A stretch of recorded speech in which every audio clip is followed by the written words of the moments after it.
So I think that our industry has probably an easier situation when it comes to relating to AI, because I remember when synthesizers were a thing and people thought that people were going to play the instrument anymore because you'd program a computer to do it for you. Fast forward, we realized that that was just a great tool to help you be creative, help you plug the spots that you perhaps didn't master.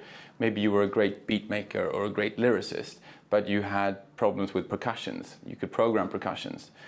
I see AI as a natural elevation to that, again, to help supercharge musicians, songwriters, beat makers, and music executives like ourselves to faster get the results or get more inspiration or hone in on our skills that we have, so we can, in some essence, outsource some of the administrative stuff or the building blocks which aren't as core as the actual creative parts as well.